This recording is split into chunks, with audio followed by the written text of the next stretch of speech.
Autre artiste, autre discipline, ce week-end, c'était le graphe qui était à l'honneur à Strasbourg grâce à l'événement Color City. Une trentaine de graffeurs étaient invités à peindre des coffrets électriques et des murs, l'occasion de mettre des touches de couleur dans la ville et la possibilité aussi de voir les artistes en pleine création. Anne-Laure Marie et Jérôme Gosset sont allés à leur rencontre. 25 ans que Jack El Diablo use ses bombes dans les rues de Strasbourg. Là, on est sur un animal urbain, une sorte de rat qui écoute du son et qui va aller peindre. Donc je sais pas, c'est peut-être un autoportrait, j'en sais rien. Une figure du street art strasbourgeois qui participe comme une trentaine d'autres graffeurs à Color City. Objectif de ce week-end, peindre 28 coffrets électriques mis à disposition par la ville et 2 murs, des ateliers à ciel ouvert et des graffeurs à portée de micro. Ce qui est sympa avec les coffrets, c'est qu'il y en a vraiment beaucoup en ville et c'est facile d'avoir des autorisations.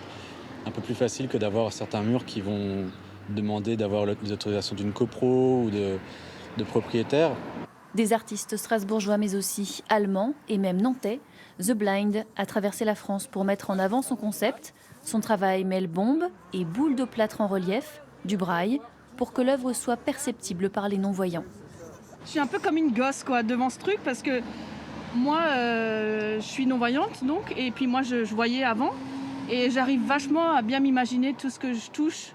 Je veux que l'art soit accessible au plus grand nombre et je trouve que c'est intéressant, c'est comme faire de la musique pour les sourds. Voir tout en noir, c'est le message à poser sur ce boîtier très coloré. Et c'est bien l'idée de l'association qui porte ce projet. On est quand même dans un quartier qui est très gris, avec des grands bâtiments, etc. Donc c'est toujours bien d'avoir des petites couleurs quand on arrive, qu'on sort du tram ou quand on est au feu avec sa voiture, de voir des belles choses. De quoi exalter vos sens. En attendant septembre, Colors fait son festival aux ateliers éclairés de l'ancienne COP.